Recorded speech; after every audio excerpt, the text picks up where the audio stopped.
Hello and welcome. I just gonna do a little video about Freud's text, "The Future of an Illusion," which I recently finished, and I thought it would make for a good little rant, little conversation about some of the ideas presented in this book, and of course the big question, which goes throughout the book, which is the question of religion, and like what's the function of religion? What is religion? Is there a future for religion? Will we progress out of religion? Will we replace religion? Will religion return? Now, this was all written in I think it was the 1920s. So, I mean, this is like 100 years ago, basically. But it's quite relevant to, I think, our situation today because we do have it's somewhat different than Freud's time in the sense that in Freud's time there was religion and there was an increasing move away from religion, particularly among the more well-educated people in Europe at least and America too. And actually, just to point this out at the start, we're having, I would say, almost somewhat the opposite turn today. That I actually see a lot of well-educated people sort of becoming more interested in religion today. So, but anyway, the point of like, what do we do with religion? What place will it have in our kind of secular society? Kind of liberal, whatever, liberal secular society. What place will it have? That's all I think as relevant today as it was 100 years ago. In fact, I think even these two moments, 100 years ago and then today, are probably like peak moments of its relevance. I would even say it's becoming relevant today because people are finding their lives meaningless. They're lacking community. They're lacking kind of all sorts of things which religion provides. And so I would say we're in a kind of peak moment of the relevance of this question. And perhaps Freud was in that moment too, 100 years ago, like a similar moment, which is why he wrote this book. Also, just to point out that I've heard this book is a response to Carl Jung. It's a kind of way of dealing with the difficulties with the tension between Freud and Jung, in the sense that Jung is definitely in the camp of being more religion sympathetic. I mean, quite clearly. And Freud is more. Sorry, did I say Jung? Jung is in the camp of being religion sympathetic, and Freud is in the camp of being, I would say, religion skeptic. So that's the basic, I'd say, division here. So there's a few different things going on in this book at the same time. There's a kind of question of religion, the place of religion, the future of religion, and the future of an illusion. Freud is, calling it an illusion, so he's from the get-go being quite critical and skeptical. There's a tension with Jung. Perhaps Freud's writing this in some sense because he sees psychoanalysis as sliding into a certain relationship with religion. I mean, if you deal with the symbolic, like psychoanalysis does, and you start dealing with all these issues, and it's kind of impossible to go about this without encountering questions of religion. And then obviously through Jung, that's happening, and then Freud had big problems with the way that was working with Jung. So there's a tension here we see also within not just religion, but probably even more importantly, at least for Freud, the place of psychoanalysis.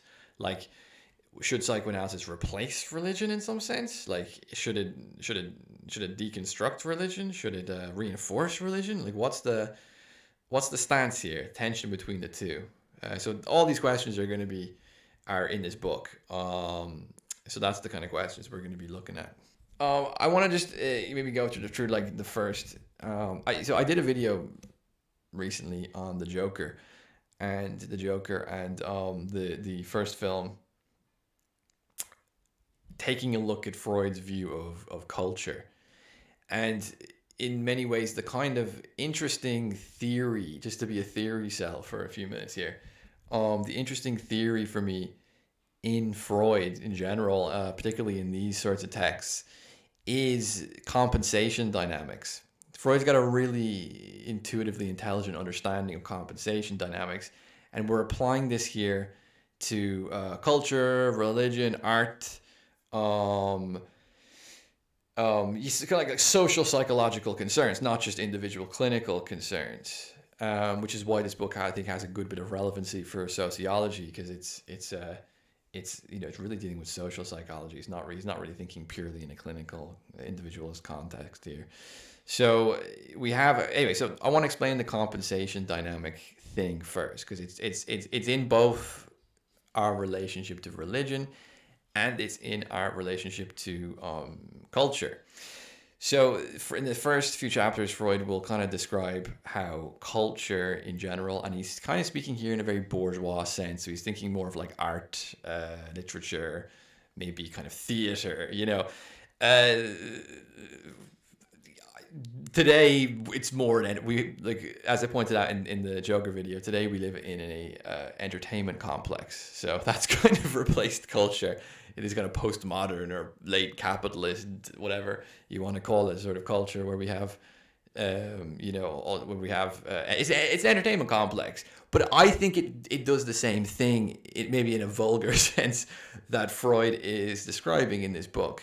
So the compensation dynamic goes something like this. I'm going to very, very crudely describe this, and if you're a Freud scholar, then be expected to be critical of me, but it's very crudely described for me, just for the point of this podcast. But what happens in a civilization, according to Freud, is that there's repressive dynamics. So civilization discontents. We all know this trope. Well, it's not trope; it's true, but you know what I mean. It's kind of repeated, just very thoughtlessly a lot of the times without much context. But civilization requires repression. There's no repression without civilization. Yes, true, absolutely true. But like, what do we mean by repression? Like, this is a really important question, which gets brought up early. Freud basically here doesn't describe repression in this kind of mechanical sense, like you're not allowed to express sexual or aggressive instincts because those are bad and those will hurt us and blah blah blah blah. Kind of a more of a Hobbesian understanding, we could say, of repression. Freud he doesn't really have this so much in this text. He says basically that like our repressions and our sacrifices for living in a civilization are compensated by culture. So in some sense, like the way here's a very vulgar example, which is more relevant to our time, like. You've had a long day at work, so you stick on Netflix, right? Like basically that, or you order takeout, like basically that. And I think like obviously in our time, consumerism and entertainment and all this has sort of become our kind of reward, our cultural compensations, our rewards and compensations for obeying the laws, not killing your neighbor, and maybe working a job that you don't particularly enjoy, or even if you do enjoy it, it's still time consuming and work. So it's there has to be some sort of reward, and it basically like our culture functions in this way. It compensates it. But here's the tricky thing, and here's the relevance this has to stuff like the culture wars and identity politics, is that this is not just like a kind of cheap reward. And I think this is one of the reasons why we've fallen into a lot of trouble when it comes to consumerism and kind of entertainment industry stuff, because it's not good enough for human beings to make your repressions and your sacrifices for civilization and then just be like given some sort of like cheaply pleasurable experience. That may be okay for some people, but for the most part, that's not going to make it really function, right? Your compensations are also identifications. So, for example, Freud will bring up the issue of of education, and he will say that like if you're well educated and you can read good literature and you go to maybe theaters and you appreciate art and music and all this stuff, you're kind of being more well compensated for. Like your compensation for your civilizational sacrifices are you've got access to it basically, like in our modern times, like that access is kind of into an entertainment complex. So and actually a lot of intelligent people today are doing the opposite. They're dropping out of the compensation dynamics because they're too vulgar and stupid. But the point is that this stuff is not really just rewarding you. Like, let's say, I don't know, you work hard, so I give you a beer. There we go. That's a very crude example. It's not that simple. It's more like you make a certain set of sacrifices and put up with a certain set of repressions under a certain moral context for certain moral justifications, and that moral character is sort of instilled into you then through that repression, and it's represented through the culture. So it's not just here's a beer, here's some food, here's some pleasurable experiences because you worked hard. It's like your identity is being sort of inflated. Your identification is at stake here too. It's an identification compensation. It's not just like a kind of, here's a bit of pleasure for your pain. Like, it's not that simple. And this explains, as I put in the Joker video, a lot of the issues with culture wars and identity politics, because basically you have a kind of a very narrow, very ideologically aggressive, I would say, kind of mechanism of representation within media today. So, okay, take your politically correct woke example. They're going to remake Ghostbusters and do it all with women, and they're going to insult men, and they're going to say, white Christian men are evil, and blah blah blah blah blah. And this is sort of like a kind of compensation dynamic for a very narrow sect of, like, kind of white collar working liberals. In this situation in particular, women, although it could be a different group. And it comes at the expense of humiliating and degrading other people. And this is why it's not a sustainable model, and why it's become so tense in our society with these shows. And it shows you that these shows are important, actually, because even if they're crap, they do function in a socio-psychological way, which is clearly important. And this is the sort of, this is the sort of cultural compensation dynamics which Freud begins the book with. And I think I kind of was confused at first when I read this. I was like, well, okay, like, why didn't he make a separate book about religion and then a separate book about culture? Because there's a similar kind of compensation dynamic that we're going to talk about. But it seems like the first 2 or 3 chapters are on kind of culture and art, and then it suddenly switches into religion. I was like, well, it kind of seems jarring, and he didn't transition it very well. He didn't kind of put in timestamps, so to speak. When you're writing, sometimes it's good to go. Now that we've analyzed the structure of this, we're going to apply this to this. He doesn't really do this, so it's kind of confusing when you read it at first. But still, I kind of think that it's important because exactly because of the issue of identification. I think. If we just take repression to be something very mechanical, you can't release an instinct because, I don't know, a law or a social taboo or whatever. It doesn't really give you that run up into discussing religion under compensation dynamics. But if you do, it's basically because of this, right? It's basically because of this. This is how I understand it. It's because you identify with a religious kind of particularities to a religion. There's an identification with historical figures, or Moses, Jesus, blah blah blah, and the God itself. Like, God itself is kind of formed as part of an identification complex. And so I'm going to describe the function of this according to Freud by just reading a few paragraphs. So Freud will generally speak here about a kind of psychic mechanism of humanizing and dealing with things which are external to us, and kind of out of our control and scary and terrifying to us. So nature, for example, like there's a kind of innate fear we have of nature, nature being something beyond our control, death, and so forth, right? So there's a humanization of that externality, we could say, a kind of representation and a humanization of that externality, which is going on here. So I'll just start reading from this part. So he says, with the first step, which is the humanization of nature, much is already won. Nothing could be made of impersonal forces and fates. They remain eternally remote.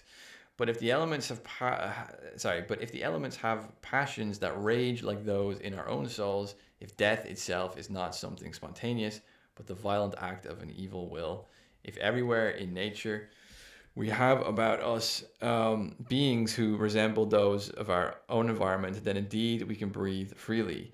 We can feel at home in the face of the supernatural, and we can deal psychically with our frantic anxiety. Okay, I just want to stop there and I'll keep reading. But yeah, so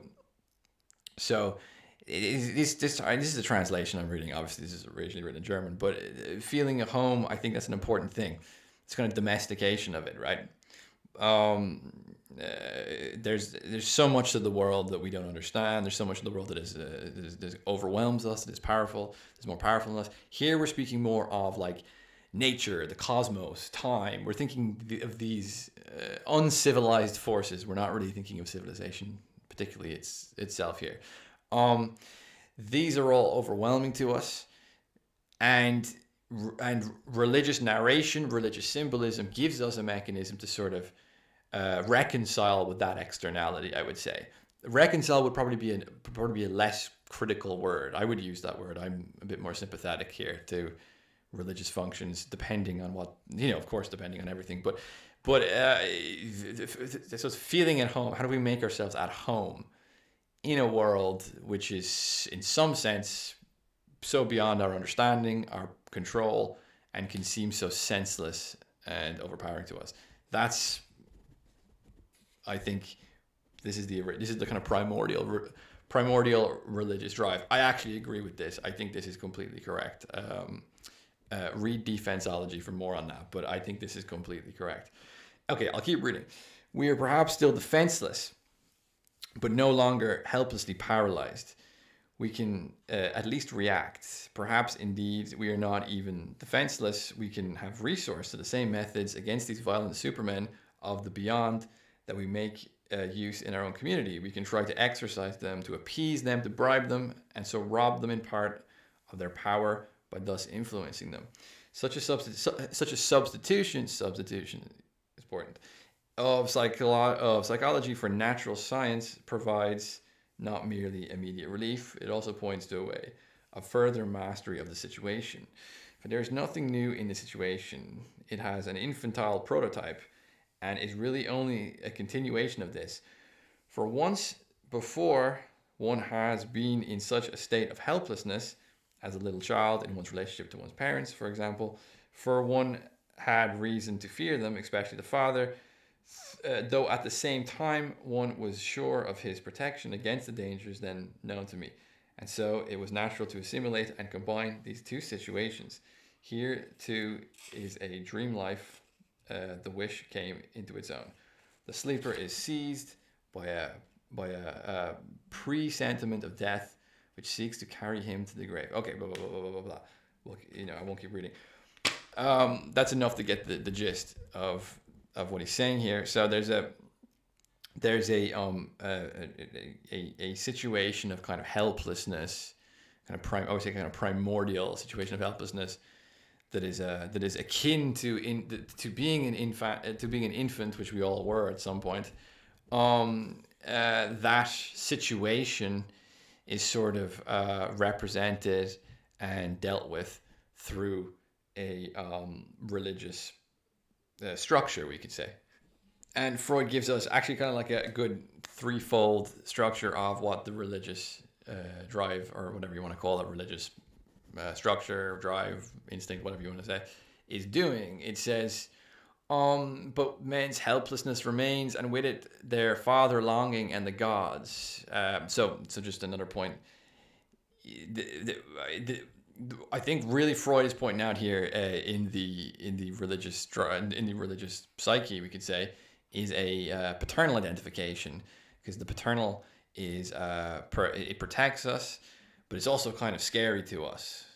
Well, maybe when you're young, it's sort of it's got this ambiguous duality to it.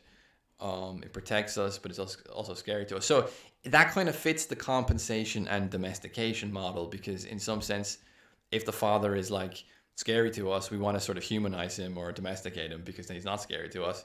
But at the same time, he kind of has to be a bit scary because how is he going to protect us if he's not scary? If he's a bitch, if he's a pussy, he's not going to protect us. He's not going to be able to. So there's a kind of ambiguous relationship in the paternal identification, which is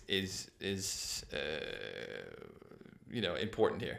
But anyway, the threefold tasks of this religious structure is they must exercise the terrors of nature. They must reconcile one to the cruelty of fate, particularly as shown in death, and they must make amends for the sufferings and privations that the communal life of culture has imposed on them. So religious structures have that process of basically reconciling us with what is externally scary to us, and also reconciling us with what is kind of internally repressive and causes us neurotic symptoms and all this kind of stuff. So there's this basic, I say, kind of structure, function, whatever you want to call it, of religion and maybe mythology, maybe to a certain extent like art and culture and so forth. Though our symbolic, shared symbolic dimension, there's a kind of structure to it which Freud thinks he's figured out. I mean, I think there's probably a lot of truth to this stuff. But anyway, he thinks that he's figured this out. And I suppose the next question is like what to do with religion. This is when he gets into various sort of critiques of like, the people might attack him for coming up with such a structure. Like, for example, would you okay, so if we figured out a function of religion, are we just going to strip it of its if you're going to rationalize something away, does it stop working, for example, right? If we view these symbolic structures as purely functional, are we sort of depriving them of some innate value? I mean, like art, for example, can't be purely functional or purely utilitarian.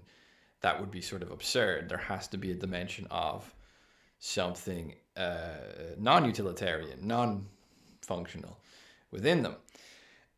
So these are the sorts of questions that the book kind of gets into, not nearly adequately enough, in my opinion. I quite like Freud's description of things, but when it comes to sort of dealing with critiques, dealing with polemics with others, I always think he's a little bit not as astute in this regard. But we could perhaps give Freud a little bit of sympathy insofar that it's not merely that he's discovered a function of religion and then therefore he kind of demystifies it all, and we can break it down to a basic structure, and then we don't need all the kind of fleshy, fatty bits that are that are surrounding it, and we can sort of try fulfill a certain function without it, or something like this, right? It's important because the function he's talking about is an ambivalence towards a identification with a paternal figure that is both protective but also scary to us, and and also this function helps us reconcile our life with nature, things which are outside of our control. It helps us reconcile our existence in civilization, which is kind of intrinsically repressive. I suppose the question that gets brought up implicitly here is, are there aspects to the religious function as we know it, or at least in Freud's time as he knew it, that help us deal with our fear of, death, nature, help us deal with our ambiguity towards the Father, help us relieve some repressions of civilization, but at the same time do something to us which is not worth it, like they kind of, I suppose you can kind of think here of the Marxian religion, the opioid of the people sort of thing. Like, it helps you cope but it doesn't it there's a risk of infantilization, I suppose, here, which is the point. You could be infantilized in a certain sense by religion. You can kind of over depend on it in a certain way. And if that's the case, then what should we do? If someone wants to grow up, is it not the case that they may have to do away with certain protections or certain comforts in order to kind of achieve that maturity process? And I think Freud's abstracting here from that, from what he's probably seeing with clinically with individuals and their relationship to their parents, and he's abstracting it to civilization and culture. Although he's doing so not in a sort of progressive framework, because you might hear all this and say, well, the kind of symbolic structures of our society are giving us something, but it's just an opioid and a kind of Marxian sense. It's just an opioid and it's holding us back from reaching a new mode of existence, and it's kind of, and therefore it's sort of, you could say it's infantilizing us, you could say it's holding us back, and so on and so forth. There's different ways to frame this situation, but the situation is basically that: should we sacrifice and dispel certain theological, mythological structures in order to overcome our anxieties and repressions in a way which doesn't lead to certain negative consequences which are associated perhaps with these symbolic structures? I think that's the basic question Freud is kind of asking us to ask here. And that's pretty justified, in my opinion, actually. I think that's a pretty good question. And it is a relatively open question. Like, you don't get the impression in this book that Freud's being completely arrogant, like a new atheist or anything, and he's just trying to completely and utterly just say religion is for stupid people or anything like that. You have a genuine question being asked here, and I do think that's important. But I would caveat all of this for a second before I go any further and say that that I would ask this question about far more than just religion. I would ask this question about political ideology. I would ask this question about standards of living. I would ask that question about standards of living. I mean, I would go that far. I would ask that question probably more importantly than anything about like big pharma. Is it, are we being kind of enslaved or infantilized by the kind of comforts and securities big pharma can provide us, or the entertainment industry complex, or technology, or there's so many things today which that question that I just explained a second ago is relevant to.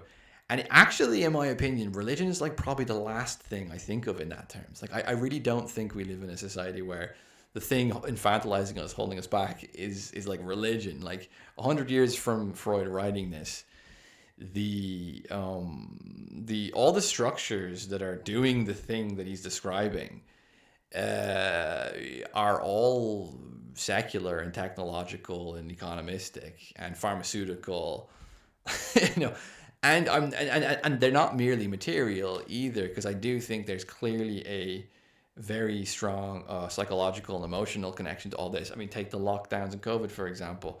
It was very clear to me in that situation that these experts were given the kind of priestly status of these people that were there to protect us and there to help us and nurture us and comfort us and guide us. But at the same time, they were sort of eroding all of our social structures and our freedoms and our capacity for critical thinking and all the things that I'm sure Freud would associate with the necessities of maturation.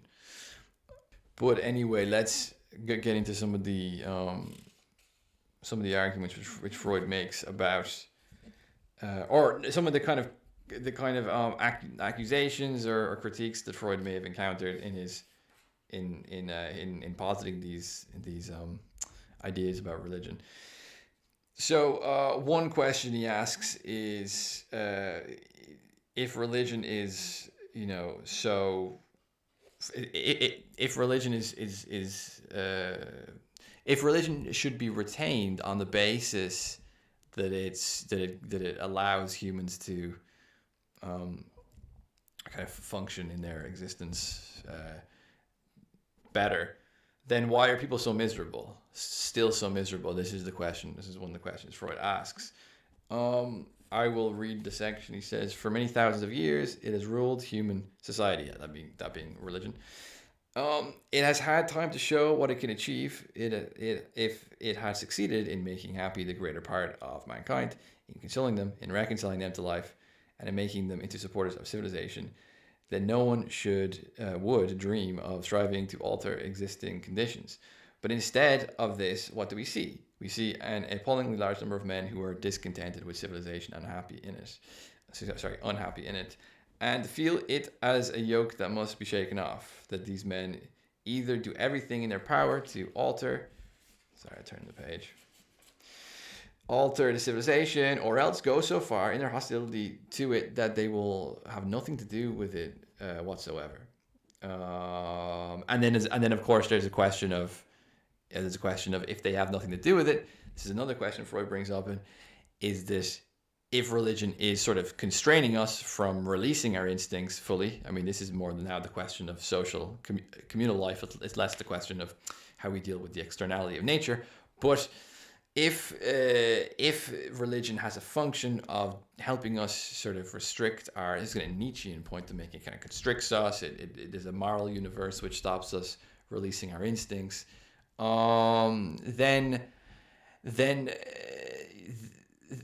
will we all just fucking kill each other? If religion goes away, will we all just fucking kill each other? This is a good question. I think it's been answered, and the question is no, although the early 20th century possibly, I don't know, the early 20th century possibly you could argue that there's something like that, a kind of death of God moment and an unleashing of kind of total war. But then it's not like religion returned, though. See, this is the funny thing. It's not like religion returned in the late 20th century and then we we all became kind of traditional people again and living in traditional sort of religious structures and communities, and now we behave ourselves. No, like we started to behave ourselves in the sense of not killing each other through war in the late 20th century, but it wasn't religion that stopped that. It wasn't the return of religion which stopped that. It was nuclear weapons, an increase in like wealth, which basically just does distract people and give them less of a reason to want to fight, and various other forces that are completely secular and technological and not religion itself. So there is one of the questions Freud was asking of like, well, what will happen if religion goes away? There were some critiques, for example, that are leveled at people that are skeptical towards religion at the time, and that was, if you get rid of these religious structures, we'll all just kill each other. And I think our society today has proved that that's not the case. Like the whole late 20th century, early 21st century has proved that's not the case. In fact, the irony is here that the intrusion of violence again has largely been this is kind of a complicated point, but for example, Islamic terrorism, that is a religious sensibility and violence at the same time. So I would say in this sense that Freud is proven right here, that he's the kind of optimism that you could get rid of religious structures and it wouldn't necessarily lead to a state of kind of barbaric unleashing of the instincts. In the long term, I think in the short term, perhaps that was wrong. I think the early 20th century, fair enough. In the long term, no, actually we could come up with other structures.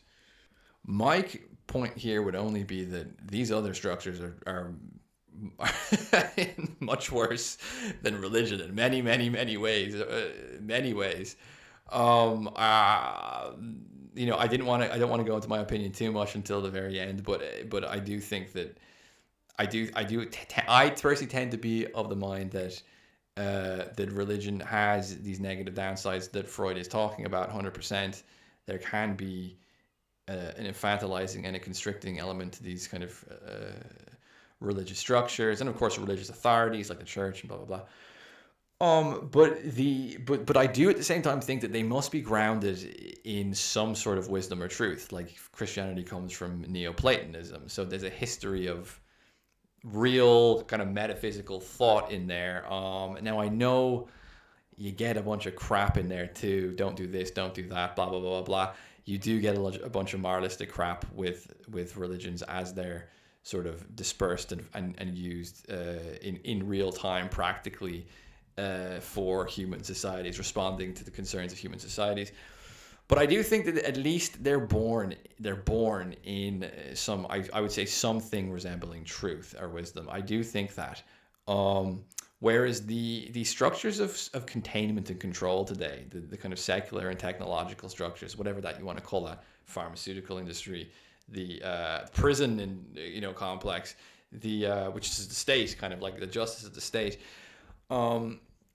the entertainment to distract us, excessive wealth to distract us, kind of a feminization of society, whatever you want to say, which is like containing us from becoming warlords again. I mean, these things are just as restrictive, if not more, and they don't contain an ounce of the wisdom that you could at least locate somewhere in the kind of admittedly murky waters of religious doctrines.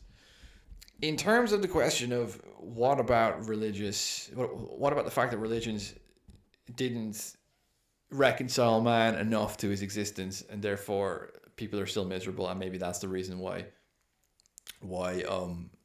people are becoming atheists and so on. There is, of course, the God is dead question there too, right? You have this sort of questioning of, well, if religion had a true purpose, why are people so miserable? That is a good question. That is a great question. But again, like 100 years later, my only response to that would have to be, well, you get rid of all that, and people are just as miserable, if not more miserable. So there's nothing intrinsically, perhaps absolutely necessary about religion in the traditional sense of religion here. We can do without it in some sense. We can not have religion, and we won't necessarily all kill each other. We can replace those structures of containment, but secular society has also failed to make us happy. And I think perhaps this is one of the critiques we could put at atheists. It would be to say that religious structures constricted us, but they also sort of helped reconcile things. I like reconcile in the sense of existential reconciliation with reality, with suffering, with death, with loss. And I do think religions, that there is a dimension to them which really, really does this, and it really, really, this is really necessary. And I feel like the secular, whatever you want to call them, secular technological replacements of religion we have in the world today, they constrain us and they stop us killing each other and they control us, but they don't reconcile us with anything. I mean, I really can't see that. I really can't see anything in our modern society having the capacity to reconcile us with existence in any way. And but at the same time, it still does constrain us. Like there's still, work in a company with a human resource management. I mean, you're more constrained than ever, right? And I do think this is one of the reasons why there's a bit of a longing for religion, because I think people are kind of starting to feel like, hey, look, if you're going to restrain me this much, society, at least reconcile me a little bit. At least give me something existential to work with. It's honestly 100 years after Freud's written this. I do have to say that the religion doesn't look as bad here as perhaps people of his standing thought it were making it out to be. Another complication Freud brings up is he does sort of suggest in one section that he thinks that it would be possible to replace religion with secular mechanisms of performing the function that religion has. I suppose, in his sense, without the infantilizing aspects. But it would be possible to do this for maybe the kind of well-educated people, but for the masses, perhaps not. that if you get rid of religion for the masses, you might have a lot of these problems. But if you get rid of religion for the well-educated, that this is more optimistic. So there is a sense in which education replaces religion here, if you get me. Education could make it possible to have these religious functions without the religion itself. But I would have to contest this a little bit and say, well, this hasn't worked out pretty well either, because I think you have seen that happen, but it hasn't been done necessarily in a purely elitist way, like the kind of elite or the well-educated people are going to be removed from religion, and then everyone else is going to be kind of indulged in their religious. You do see this actually. Okay, I will say this. You do see this a little bit in countries like England, but not with class, but with ethnic divisions. So like, there's a kind of secular educational system and culture for the British or the Europeans in general. But if you're from like Bangladesh or somewhere, you're allowed to retain your religious metaphysical sensibilities, and the state sort of tolerates and respects that and keeps their distance from that. So like that kind of class division has actually expressed itself. Secular educated people versus religious masses, except it's not class necessarily. It's actually expressing itself through ethnicity, and I'm not sure that that's working out very well. So because what happens, it seems to me, what happens is the so-called secular kind of educated people end up just replacing their religion with some kind of culture industry or technological habits or these kind of vulgar replacements I was talking about earlier. And then these vulgar replacements sort of then find themselves in a kind of deep contrast to the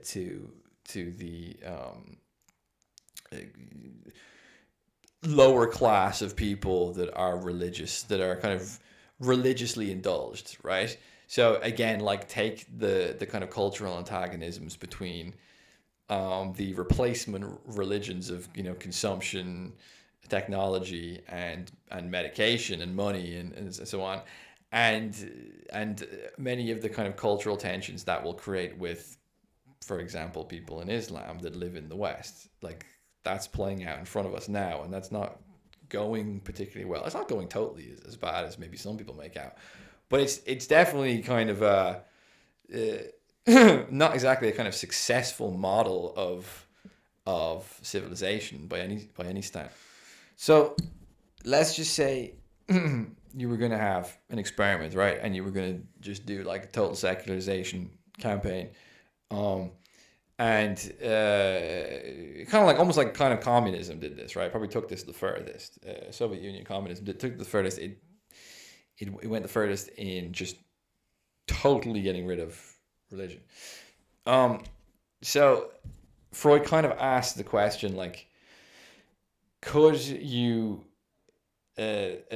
sort of understand the function of religion in this rational way that he's attempted, and somehow sort of like he would in analysis, kind of use the rational understanding of someone's psychic dynamics and structures in order to overcome whatever kind of pathologies they're caught up into. And this aspect of Freud does strike me as being a little bit, I don't know, autistic or something, in the sense that there's a bit too much, I would say, a bit too much hope put on the rational here, which is a contradiction to me in Freud's own framework, because he's constantly telling us how much the instincts and how much the drives determine man, and how much his rational capacities are so weak compared to them. But then again, all of a sudden you kind of encounter these situations where he goes, well, what if we could kind of rationally explain the compensatory dynamics between human beings and their fear of death and nature, their ambiguity towards the protection of their father, and their insecurities about and their oppressions about civilization. If you could sort of like, I don't know, like like mass educate people into these functions, that they would sort of be able to deal with the situation without resorting to religion. And that's pretty rationally optimistic to me. That's an extremely optimistic thing to assume, that purely the rational brain, um, the rational mind, can sort of strip away all of its historic, because this is what Freud's doing here. I don't know if you realize this, but this is what he's doing. And I'm not saying it's totally bad. This is a kind of philosophical impulse to do this, and perhaps it's a dangerous one. But to kind of try get like a kind of logos to something, right? In some sense, and kind of remove it from its particularities, remove it from its from its narrations, remove it from its perhaps its metaphysics as well. Remove it from all the excess and all the fatty bits. Now, see, the classical philosophers, Aristotle and Plato, they did this, but they didn't remove it from metaphysics.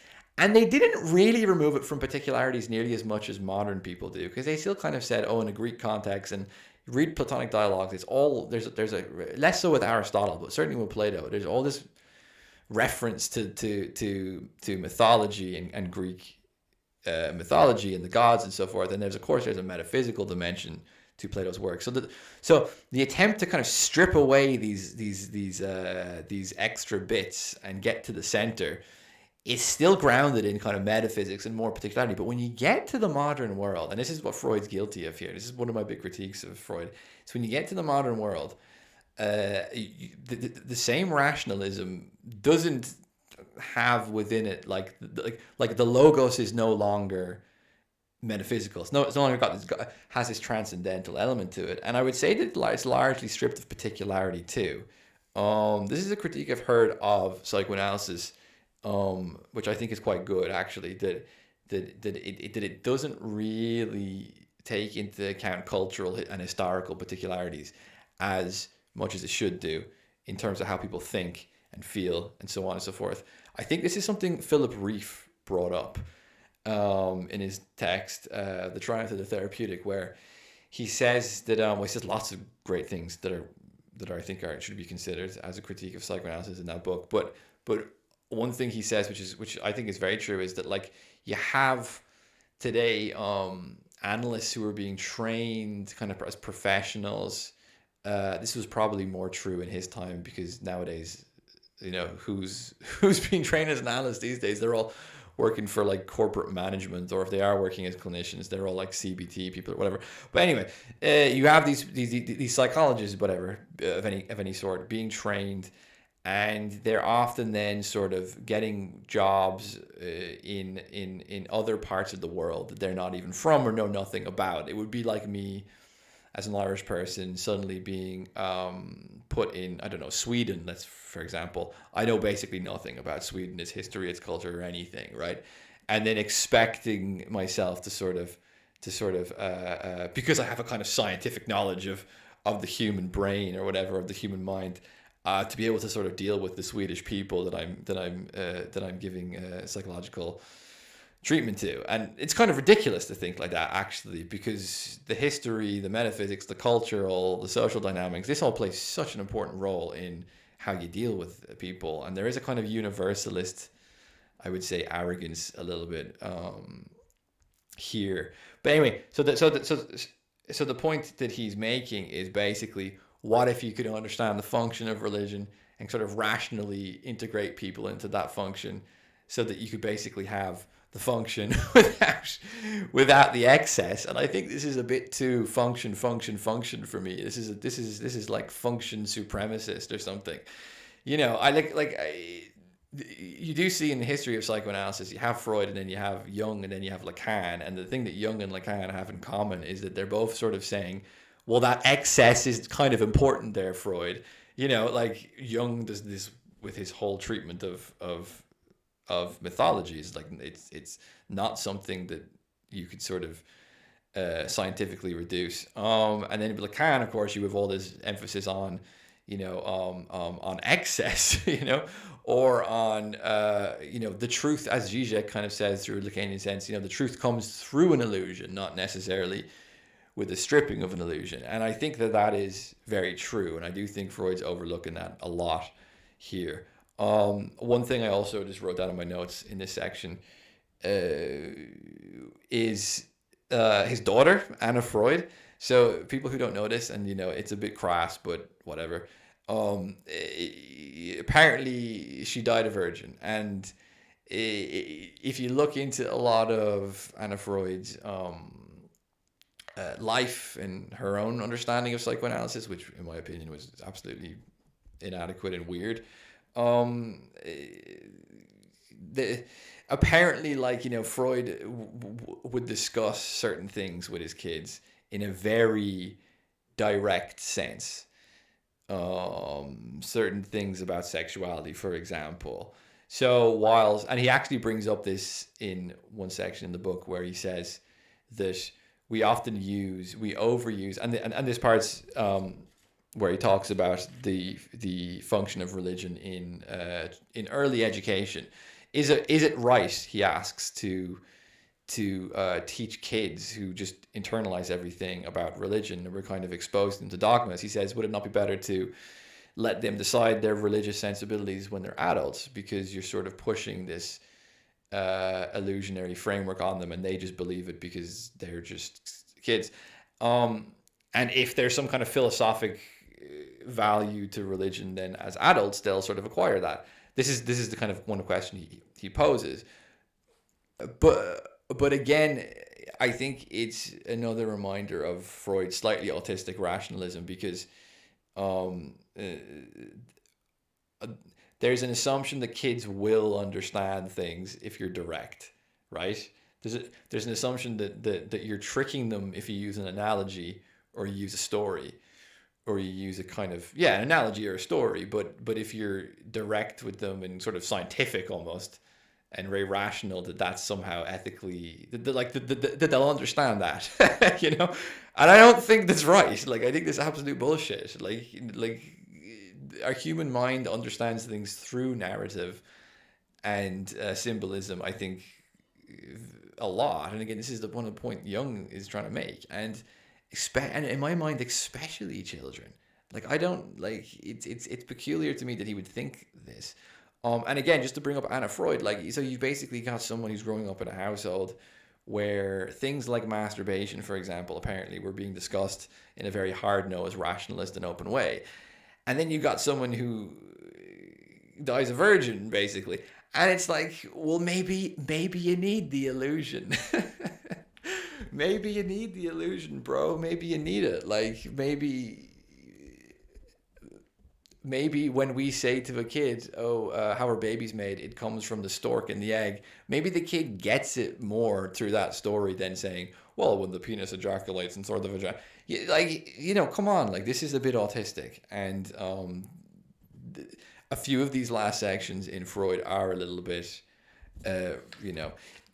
they do make it more understandable how people like Jung and Lacan came about, and became sort of antagonistic to the conventional Freudians, we could say. It makes sense. And it's basically the question which Lacan brings up, and Zizek's always talking about, of does truth come through illusion, or does it come without illusion? And that's a big question, obviously, here. So just to end it, I don't know, I would say, the historical questions of the role of religion and the kind of capacity for kind of rational secularization, whilst retaining the function of religion.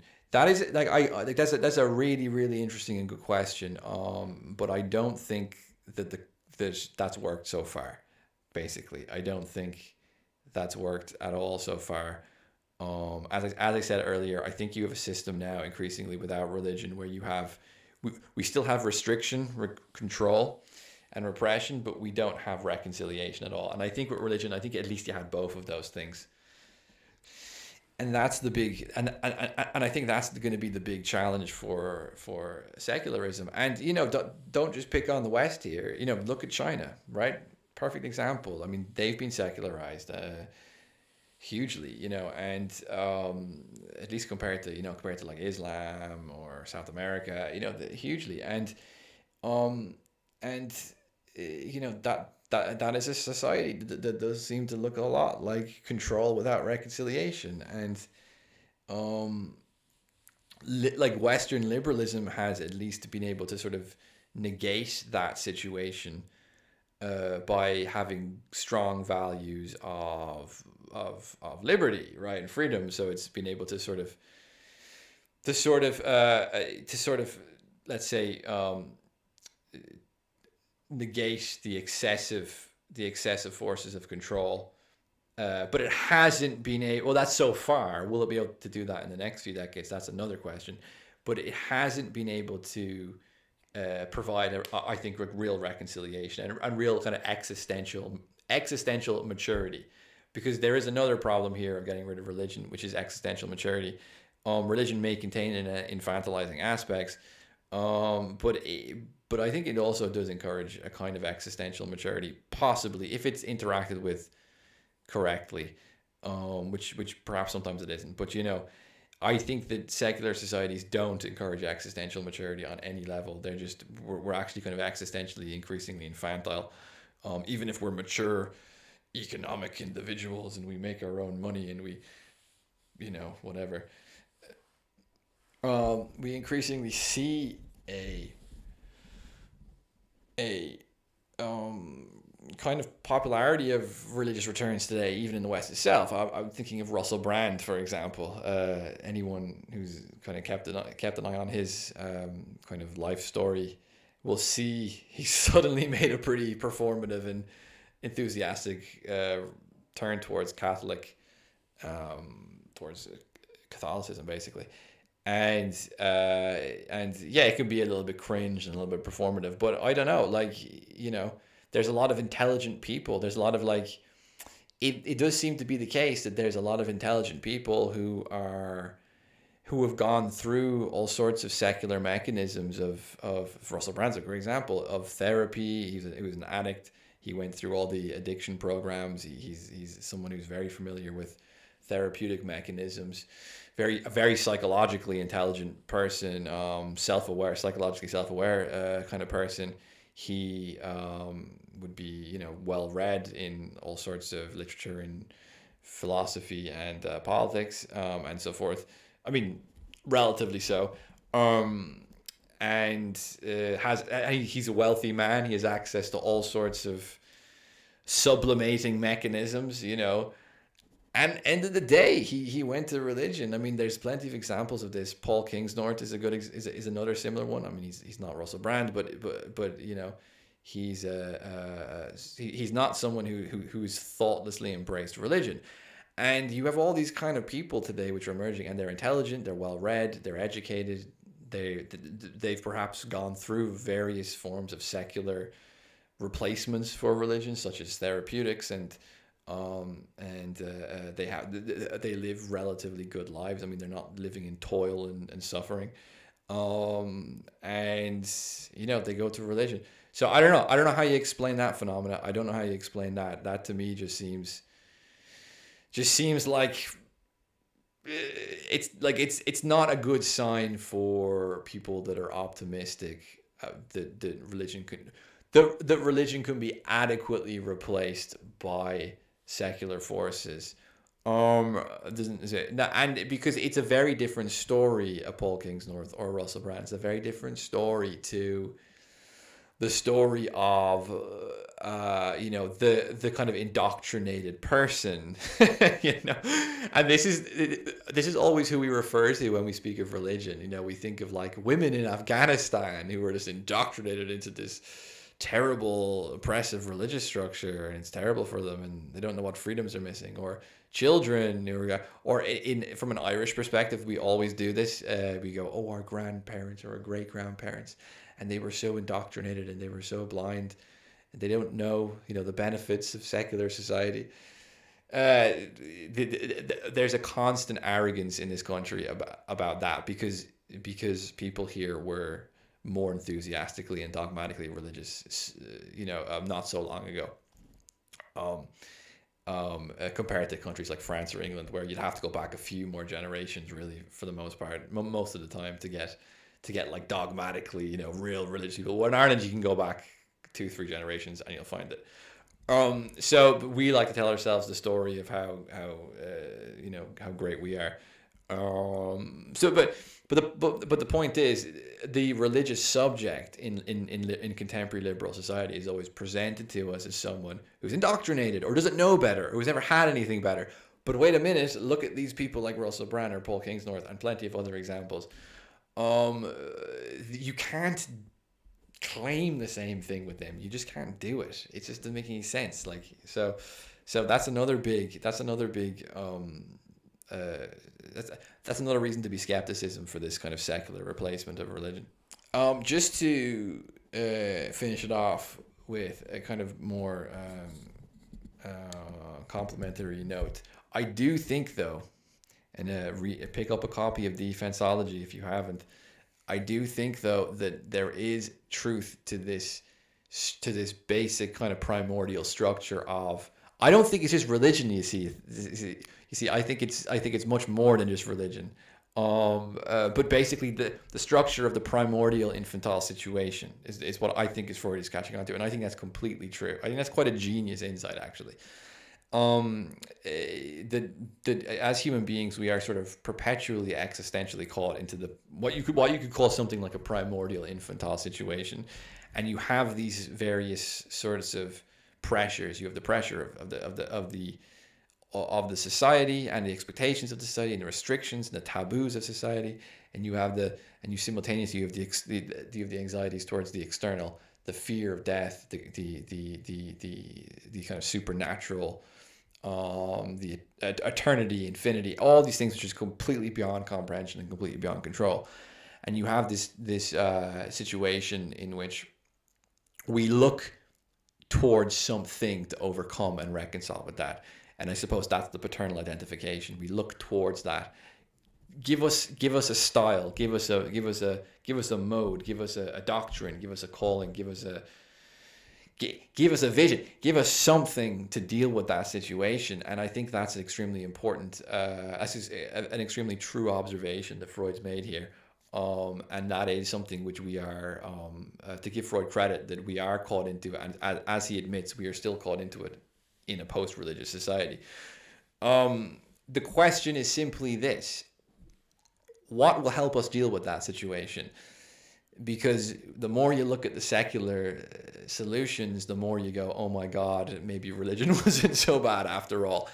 And therefore, we're going to have to deal as a society with the allowances and indulgences more around religious life, basically. Because if the secular ones have failed, well then obviously blah blah blah. I'm kind of repeating myself here, but that basic situation is completely true. I think that's a truism. That is accurately describing human existence. The question is simply the question of that identification and that symbolism and that structure of reconciling and dealing with that situation. And it seems to me that we live in a society today in which there isn't really an adequate way of dealing with that situation. We had a history of religion for whatever reason that moved into secularism. We've had 100 years, more than 100 years in general, but I think for the masses, it's been about 100 years of increasing secularism.